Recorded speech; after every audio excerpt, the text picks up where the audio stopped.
It was just another day at the Grind, my favorite local coffee shop. As a freelance writer, I often found solace in the soft hum of this cozy haven, sipping my usual cappuccino while my fingers danced across the keyboard. The baristas knew my order by heart, and the regulars, a mix of students and remote workers, were like distant colleagues to me. That day I arrived around my usual time, 10 a.m., and settled into a corner spot by the window, the winter sun casting a warm glow across my table. Everything seemed ordinary until I noticed a man sitting across the room. He was new, which wasn't unusual, but there was something about him that caught my attention. He was dressed in a dark hoodie, his face obscured by the shadow of his hood. I tried to focus on my work, but my gaze kept drifting back to him. He hadn't ordered anything. He just sat there, staring straight ahead, occasionally glancing at his wristwatch as if waiting for someone. The hours ticked by and the lunch crowd started to fill the cafe. The stranger remained in his seat, unbothered by the increasing bustle.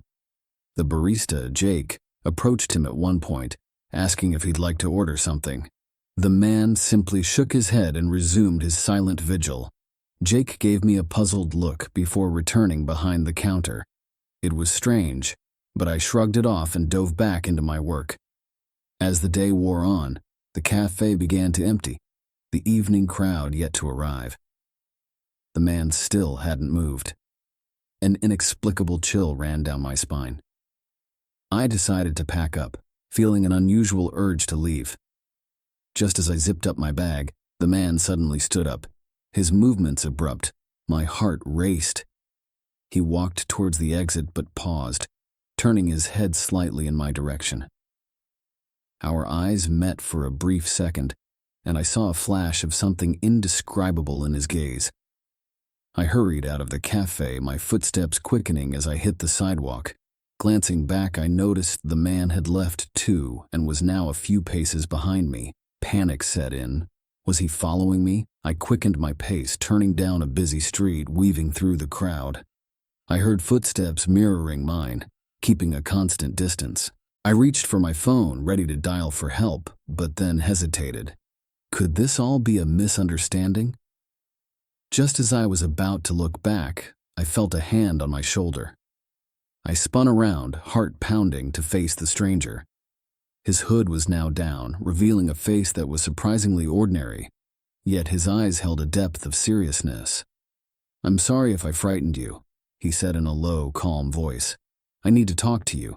It's about your writing." Confusion replaced my fear. "My writing? How do you know about that?" He glanced around nervously. "Not here, it's not safe. Can we go somewhere private?" Against my better judgment, curiosity won.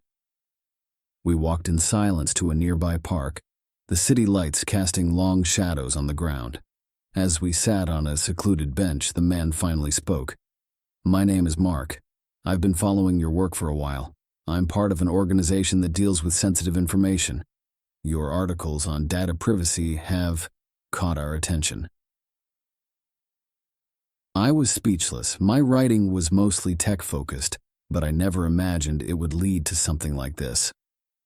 "We need someone with your skills and understanding," Mark continued. "Someone who can communicate complex issues to the public. We've been keeping an eye on potential candidates, and you're at the top of our list." This was unbelievable.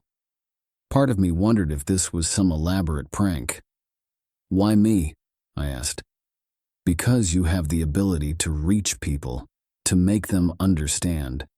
We need that now more than ever. There's something big happening, and we need your help to expose it." The gravity in his voice made me realize this was no joke. He handed me an envelope. "Inside is information about our next meeting. Think about it. We could really use someone like you." He stood up to leave. "Be careful," he said, before disappearing into the night. I sat there, the envelope heavy in my hands, my mind racing. Was I ready to step into this unknown world? The decision weighed on me as I made my way home. the once familiar streets now feeling like a labyrinth of secrets. I spent that night restless, the envelope lying untouched on my desk. The thought of diving into a world of secrets and revelations both intrigued and terrified me. As dawn broke, I made a decision. Curiosity had always been my driving force, and this mystery was too compelling to ignore. Opening the envelope, I found a note with an address and a time for a meeting later that week, along with a USB drive.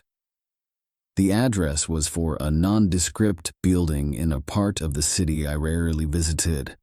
As for the USB, I hesitated, but eventually plugged it into my laptop.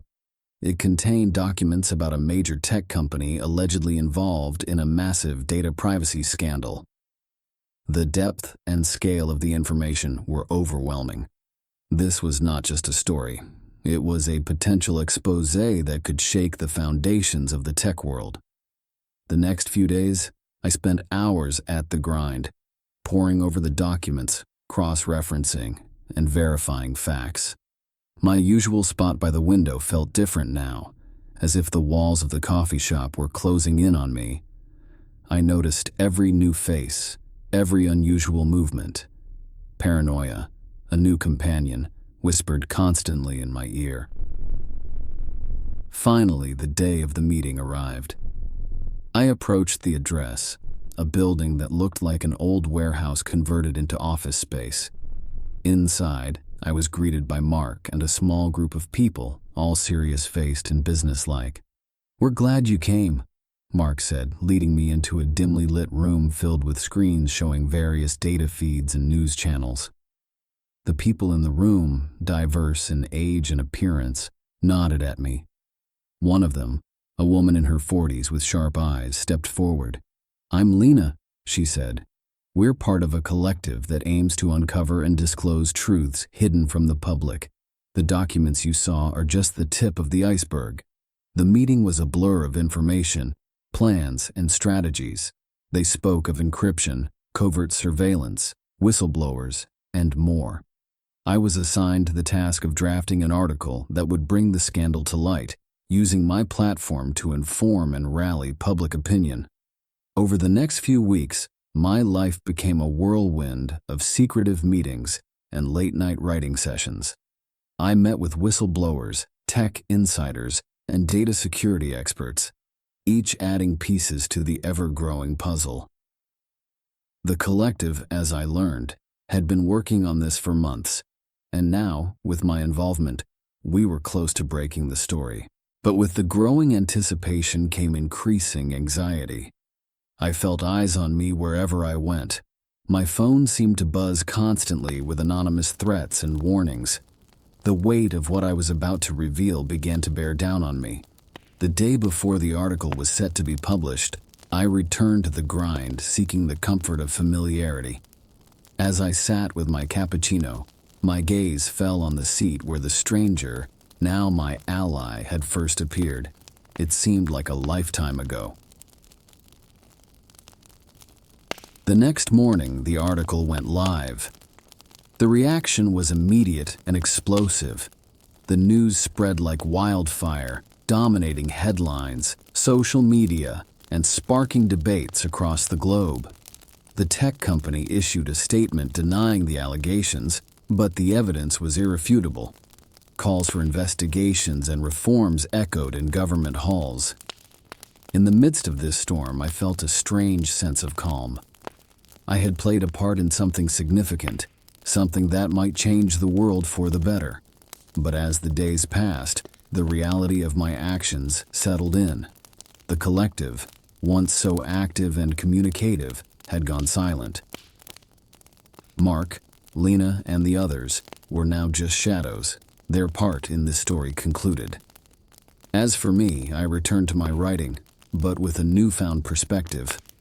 The world was more complex and tangled than I had ever imagined. My visits to the grind resumed, but now I looked at every patron with a different eye, wondering what stories and secrets they might hold. The mysterious world I had stepped into had changed me.